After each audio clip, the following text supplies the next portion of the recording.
Hello and welcome to Working Historians, a podcast series where we discuss what historians do with their lives. I am Rob Denning, Associate Dean for Liberal Arts for Southern New Hampshire University's online history programs. Today I am rebroadcasting another episode of the Passion and Practicality podcast feed, where Callie Cook, a career advisor for SNHU, spoke with Kincaid Brady, the programming director for the Neill-Cochran House Museum in Austin, Texas. In this interview, Callie and Karen discuss the value of building your network, career opportunities in history, and creative ways to connect and build experiences with colleagues. This episode was originally broadcast on the Passion and Practicality podcast feed on June 2nd, 2023. Hello, everyone. It's Callie again with SNHU Career Services. Thanks for listening to our Liberal Arts Series podcast. Today, we have our featured guest, Kincaid Brady, Programming Director at Neill-Cochran House Museum. Today's topic is informational interviewing, company research, and different career paths one can explore with a history degree. Thank you for joining us, Karen. It's such a pleasure to have you with us today. If you would, please just introduce yourself and tell us about the Neill-Cochran House Museum. Absolutely. So as Callie said, I am Karen, and I am the Business and Programming Director at the Neill-Cochran House Museum. What that basically means is I make sure the museum is running on a day-to-day basis. I'm pretty much everything. I'm the office manager, I'm a docent, I'm visitor services, and then the other part of my role is I help create new programming, help bring in additional funding through rentals and those types of things. So definitely things that I never thought I would be using my history degree for, but that it's definitely helpful to have. So the Neill-Cochran House Museum is a small house museum in Austin, Texas. It dates to 1856 and was built by pretty much the premier builder of that period, and in the Central Texas area. And we focus on Austin and Texas history from about 1856 to the 1930s. And we are also home to the only remaining slave quarters inside the city of Austin. So it's a really great place to come to kind of get a slice of life of Austin, Texas, from, pretty close to the founding of the city, through the Depression era. And through our site and the various exhibits that we do, you can kind of see the evolution of what was pretty much just a backwoods city that just happened to be the capital of the state, and then it growing and thriving the way it is today. So, definitely come see us if you're in the area. Yeah, thank you for that, Karen. Thank you. So I'd first like to ask you some questions just related to history opportunities. So let's go ahead and dive into that. What types of roles do you see history students in, and how can they grow from those types of opportunities? One of the great things about a history degree, and also sometimes the most depressing thing about a history degree, is you can use it for just about anything. My career path has been very broad and sprawling to get me to this point where I am. At one point, I was working for a government contracting company and helping to write reports about military bases. And my history degree helped there because they were just like, oh, you do a lot of writing, you've done a lot of editing. And that was one of the things they really needed. So definitely, use those odd, strange opportunities to grow and develop all of your various skill sets. And be creative with it. And you'll find that in some of those odd places you never thought you would be, you find some of the greatest, most exciting experiences, and the ones that will really help you push forward into your future career. Thank you for that, Karen. I couldn't agree more. Really just allowing yourself to be open to such a variety of types of opportunities, even if it seems a little out there, taking the chance and getting your feet wet and seeing what it's like. So if a student has no experience, where should they start to get some experience in the field? And what are some of the skills you think are most noteworthy to have? So it kind of depends on where you think you want your history degree to go. If you want to teach high school or college, then I encourage you to branch out into tutoring as much as you can. I also worked for the Princeton Review for a while, and that was a way to kind of develop some of those skills some of the very basic skills of being in a classroom, because their classroom management style is very particular, and so it kind of helps you find what you're wanting out of a classroom style. If you want to be someplace like at a museum like I am, definitely encourage you to go, and there's a museum, just send them an email and say, hey, I'm interested in volunteer opportunities. Is there anything that I could do to come help out? And some have a very involved process of volunteering.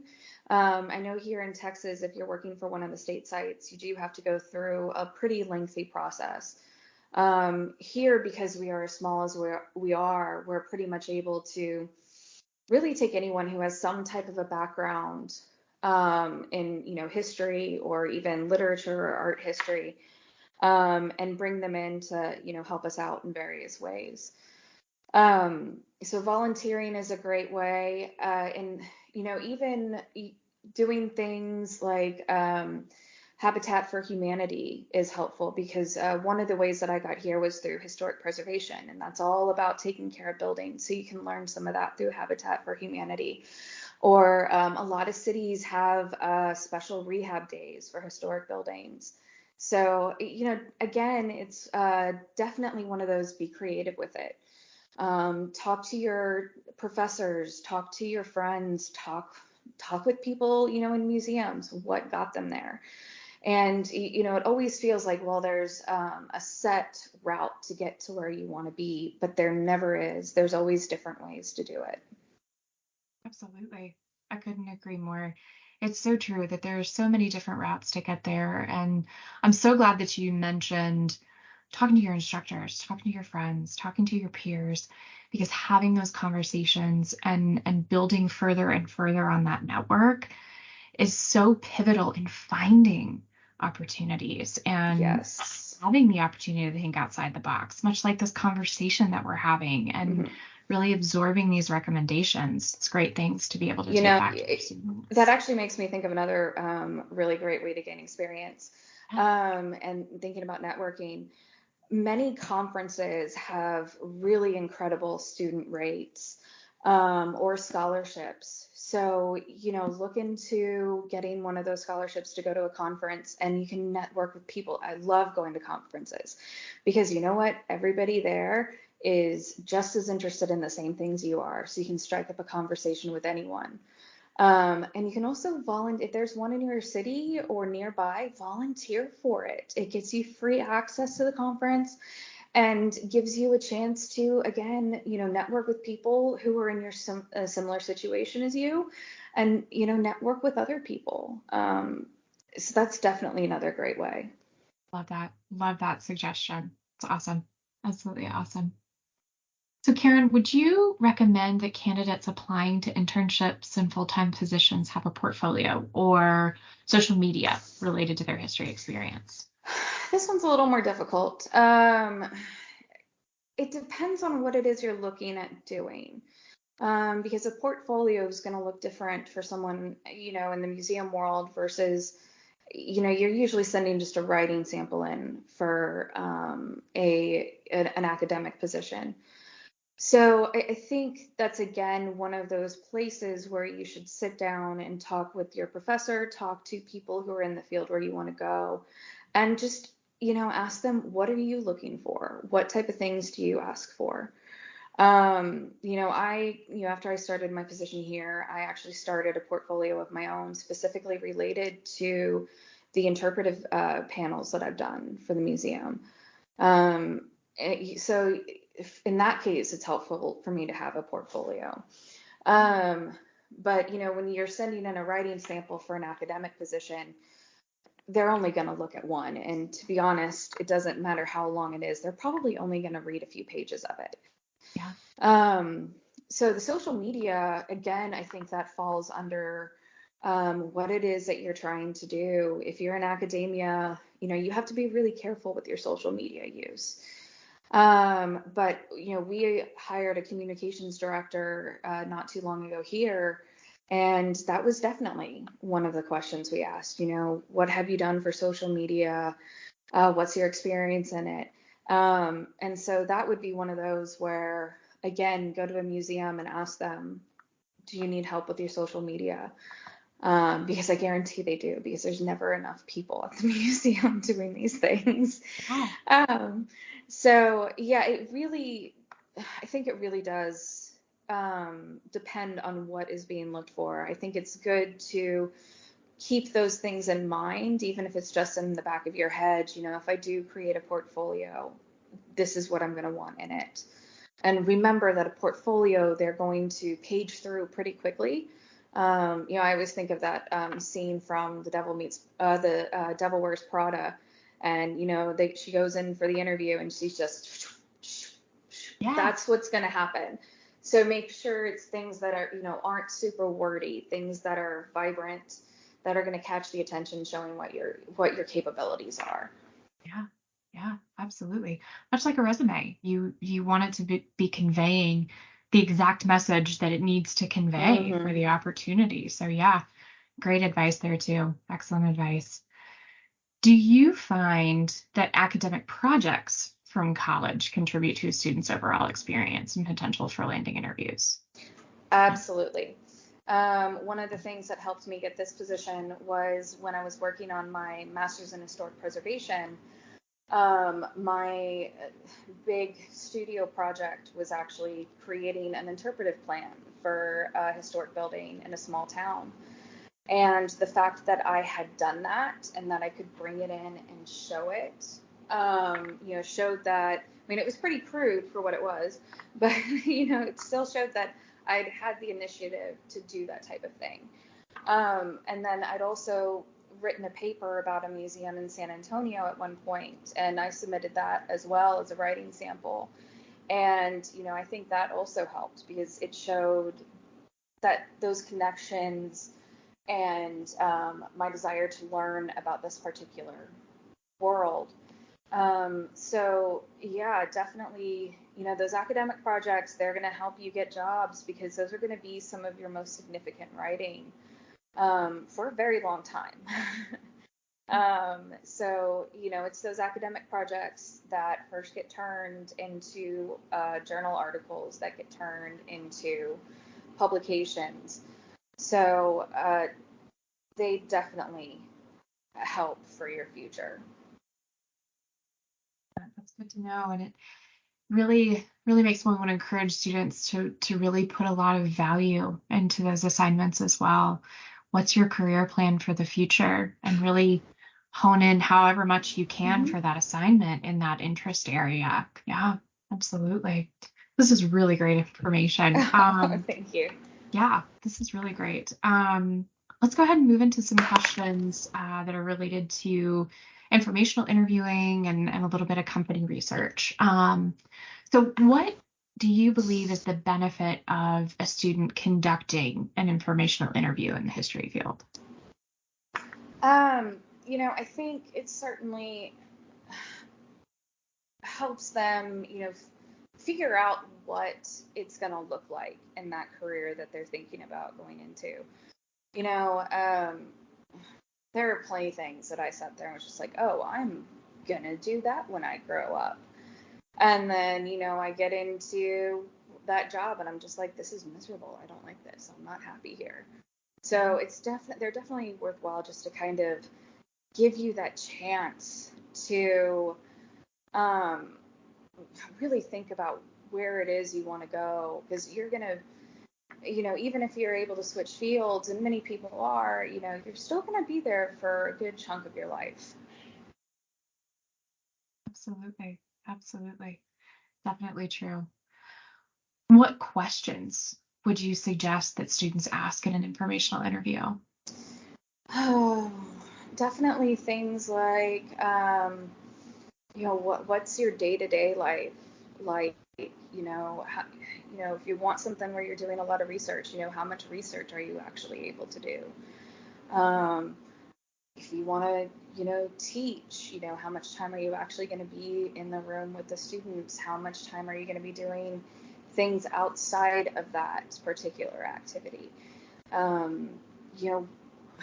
What are some of the dregs of the job, the things that you have to do that aren't maybe your favorite, but that way you can weigh those options of the reward of doing the thing that you really want to do versus the reality of this is what you have to do to be able to do that. Yeah, exactly. It's always good to have the full picture before you dive into it and go, I don't know about this anymore. So yeah, definitely. What's your opinion on the value of networking in the history field, and what are the best ways to network in the world of history? I know we've touched on this a little bit already. The reality of the situation is, in the history world, the opportunities, the history world is so flooded with PhDs and masters and, all those, jumps that you have to make in order to do certain things. And so because of that, you've got to know people. You've got to be able to get out there and talk. And some of it is just stuff that happens along the way. Your professors, the students in the courses with you. Those are like the first very easy steps. Beyond that, go to alumni mixers, go to conferences, and also don't be afraid just to randomly reach out to somebody. Many people in the history field, they're happy to take your email, and so just be like, hey, I've noticed this, ask them questions, and all those kind of weird things that, you're always kind of like, well, should I go ahead and do it? The worst they're going to do is say no. The worst they're going to do is not respond. Yeah. So, take the leap and try. And, I was at a conference a couple of years ago, and I found myself in the bathroom with an author of a book that just, I'm not going to say it changed my life, but it came pretty close. And I was just like, and I have to admit, though, it took a while because I was just sitting there staring at her in the bathroom. I'm just like, what do I say? Been there. And then, I talked to her, and, she was really nice. And, I told her just like, look, your book is one of my favorite things that I've read in the last few years. And, it was a great moment. And you just have to remember, they are all there for the same reason you are. Yeah, absolutely. It definitely takes a lot of getting outside of your own comfort zone. It's it does. A huge part of it. Yeah. Yeah. And yeah. I'm pretty introverted, and if I'm just at a random place, it's really hard for me to go up and talk to people. But like I said, that's the beauty of going to one of the conferences in your field, because everybody's there for the same thing. I was at another conference, and we were checking out a museum, and I was in the next room, and all of a sudden I hear somebody go, oh, look, a timeline. It's just like, you just have this moment of, and all of us are just like, oh my goodness, yes. It's like, I found my people. And that's what it's always like. So you can be sitting in the same, room with somebody's, talk to the person next to you. Just be like, oh, what did you think? Why did you come to this panel? And things like that. It's a great ways just to start making connections. And everybody, I guarantee they are all there geeking out on the same things you're geeking out on. So geek out together. Yes. Exactly. Let your passions thrive in those spaces. Yeah. Don't be afraid to let that part of you be shown to this group of people that probably feels exactly the same way. Yeah. Exactly. Absolutely. I mean, just your passion started shining through as soon as you started talking about all of those moments. I mean, it's amazing how much that can change you when you finally just take that leap. Yeah. Yeah. Awesome. All right. Is there any other advice you can offer for informational interviewing? Anything you want to add? I think just kind of to reiterate, step out of the box, step out of your comfort zone, and don't be afraid to ask. Most people want to answer your questions, Yeah. because most people have been in your position. So, just ask the question. Yes. I can honestly say that every individual that I have met in the history field so far has been so open, so inviting, so accommodating. It's been some of my favorite connections because I'm not in the history field, but of course I still have questions because I'm trying to support my students. And it's just amazing the relationships that I've made in a field that I'm not steadily a part of. It's been really cool. It's been really cool. All right. So next, let's move into some questions on company research. So when researching employers, what do you believe students should be looking for? Um, take a look at, if you can, take a look at how quickly positions are opening at a place. If there's a lot of turnover, that could suggest that you're not going to be super happy there. And that applies to all fields, honestly. But also, if you're able to reach somebody who was in that position, and this is where networking is helpful. And sometimes people are, they've just found a better opportunity, and it just happens that it all happened in one place because, as I said, these history jobs, they are few and far between. So if something comes up, you're going to take it. But, and in some cases, someone actually asked me this not too long ago about a position. They had said they had noticed that it seemed like a certain position had come up multiple times recently. And I happened to know the director at the location. And so she was just like, should I be concerned? Is there really a lot of turnover? And I was just like, honestly, it's not as much as it seems. It's just that particular site has kind of changed ownership. And, there's other things that are not related to what would make it a toxic environment actually happening there. It's just other realities of life. And so if you're able to get those questions answered, that should kind of, help, it helps to at least allow you to know what it is that you might be walking into. I think also take a look at, if it's, like a research position or something like that, take a look at what other projects the company has done. Make sure that there are going to be things that line up with your values. They're not going to be things that you're going to be kind of like, oh, well, I'm not going to be comfortable doing that. If that's the case, then it's not going to be the right place for you. Absolutely. I really appreciate that perspective because I think that's something that we forget to do sometimes. We see an open position and we just go, oh, finally, here's an opportunity without really taking the time to investigate the employer to see if it is a good fit for us and to see if there has been turnover, but also reaching out to individuals who might know someone there to see if that rate of turnover is influenced by a toxic environment or if it's just changes. There are just some changes going on. Changes happen. Yeah, definitely a great unique perspective to bring to the table when we're researching. So what are some good strategies to find out more about a company's culture, since we're already kind of talking about that? Sometimes it's hard, especially, because sometimes you're working for really small companies. But if you can find any information on like Glassdoor or things like that, that's always good. Definitely when you go in for the interview, ask about the company's culture. Some of the better companies, they'll actually bring in other employees so that, you can talk to someone else about it. That's usually a good sign. Because then you're not just going off of what management thinks. And just kind of, again, it comes down to researching the position, why is this position vacant?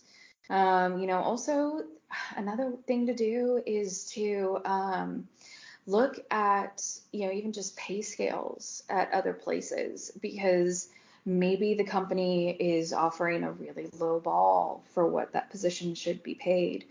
And that'll give you a clue as to the company's culture. So, just kind of, again, be creative and look around, try to talk to people, try to just, see how willing the company is to share information, how open they are with information. That'll always give you a bit of a clue as to what's happening. Yeah, definitely great questions to ask in the culture space. I know that whenever we're discussing, how do I learn more about company culture? One of the things I usually recommend, and I'm glad you talked about, employees that may already be there or employees who have been through their training, is asking those questions about what's your onboarding process like? Exactly. What's your training process like? Because that can tell you a lot about the culture of the employer as well, especially if they have a very good plan of, this is how we intend to train you. This is what we do in our training process. So really glad that you mentioned that. It's a good piece. Is there any other advice you can offer about company research? Looking various places about things, check and see if they have any press. Check and see, take a look at their social media, take a look at, LinkedIn. And actually LinkedIn, now that I think about it, is a good way to reach out to a former employee. Yeah. Just to be like, hey, why did you leave? It might be a little harder to get a response from that, but it's again, the worst they're going to do is say no. Exactly. So, just look around, poke around, and see what information you can find, and don't be afraid to dive into it. Try to do more than just look at their website. Yes, I definitely appreciate that investigative perspective. Definitely looking into all of those components. I hadn't even really considered looking to see if they have any press. That's not something that's ever crossed my mind. So definitely appreciate that perspective too. That's a good thing for me to take back to my students as well. So thank you for that. Is there anything else that you'd like to mention that we haven't discussed? I think the only other thing would be, have fun, enjoy it. Enjoy all of it. Enjoy your time as a student. Enjoy your time job hunting. History it's just such a deep and fun field, and it can lead you into really unexpected places, and lead you to do some really fun and exciting things.